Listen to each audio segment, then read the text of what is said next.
Assalamualaikum warahmatullahi wabarakatuh. Sebelumnya, perkenalkan nama saya Gisnafra dari Program Studi Komunikasi Digital dan Media Sekolah Vokasi IPB University. Izin untuk mewawancarai demi pemenuhan tugas dari salah satu matkul yakni Teknik Penulisan Media Cetak, di mana matkul tersebut mengharuskan saya mencari bahan untuk ditulis ke dalam soft news. Oke, baik Ibu, langsung saja ke pertanyaan yang pertama. Kalau boleh saya tahu, apa yang melatar belakangi isu anak masih menjadi permasalahan di Indonesia?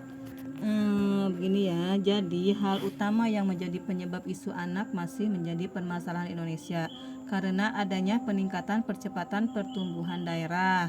Dari pertumbuhan suatu daerah tersebutlah melahirkan anak-anak yang tidak mendapatkan atau kurang mendapatkan perhatian lebih dari lingkungan, sehingga mengakibatkan anak tersebut mencari jalan lain untuk memenuhi kebutuhannya. Begitu juga dengan faktor-faktor lainnya.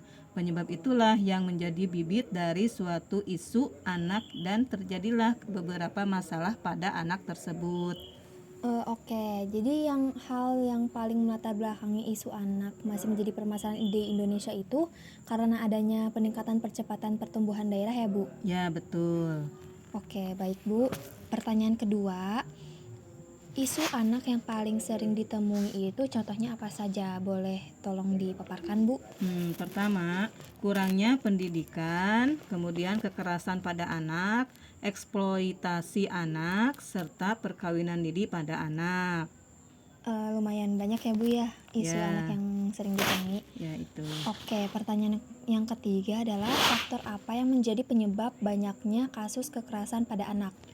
Pertama, faktor yang mempengaruhi kekerasan pada anak adalah salah satunya karena faktor keluarga.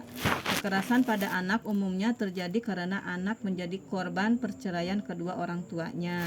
Kemudian kondisi emosi timbul akibat rasa sakit yang timbul akibat dari perceraian tersebut. Rasa sakit yang ada pada diri individu itulah yang kemudian menjadi pemicu ketidakstabilan emosi.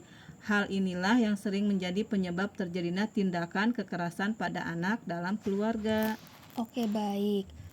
Kalau untuk tingkat kekerasan anak di Indonesia itu berapa banyak ya, atau berapa tingkatannya? Kalau untuk berapa tingkatannya, sebenarnya kasus kekerasan pada anak setiap tahunnya itu mengalami peningkatan ya dari waktu ke waktu. Peningkatan tersebut bukan dari segi kuantitas atau jumlah kasus yang terjadi, bahkan juga ada yang dari kuantitasnya. Oke Bu, baik. Lanjut, salah satu isu anak yang paling umum adalah karena adanya kekerasan pada anak. Nah, mengapa hal tersebut masih saja terjadi Bu? Boleh dijelaskan?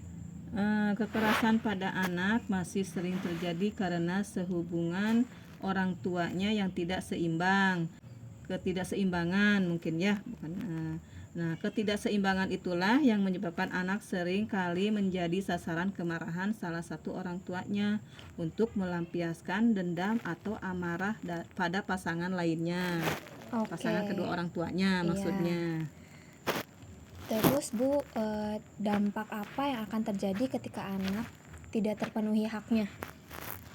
Hak anak itu kan artinya hak ajasi manusia ya, Iya. yang wajib dijamin, dilindungi dan dipenuhi oleh kedua orang tuanya, keluarganya, masyarakatnya, pemerintahnya, serta negara. Jadi ketika hak anak tidak terpenuhi, anak akan merasa tidak diperhatikan dan kurang mendapat kasih sayang serta perhatian orang tuanya. Iya, Bu. Akibatnya beberapa anak mungkin akan mudah murung dan juga merasa seperti dikucilkan. Anak juga akan merasa kurang percaya diri. Oke Bu, lanjut ke pertanyaan selanjutnya ya Bu. Mengapa masih banyak anak yang belum menerima haknya? Banyak hal-hal yang menjadi penyebab anak yang belum menerima haknya adalah karena mereka harus bekerja serta pengaruh kondisi psikososial anak ketika mereka bekerja akan mempengaruhi proses pertumbuhan dan perkembangan anak tersebut. Oke, lalu langkah apa yang sudah dilakukan untuk mengatasi isu anak? Untuk mengatasi isu anak khususnya dalam kekerasan, kita perlu memperbaiki sistem pelaporan pelayanan, serta menjadikannya data pelaporan agar lebih akurat.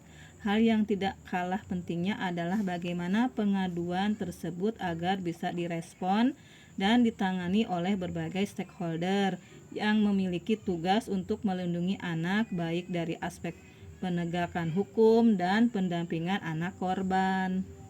Oke, mungkin segitu saja pertanyaan dari saya. Sebelumnya, terima kasih banyak ya Bu sudah meluangkan waktunya untuk saya wawancarai terkait pemenuhan tugas dari teknik penulisan media cetak.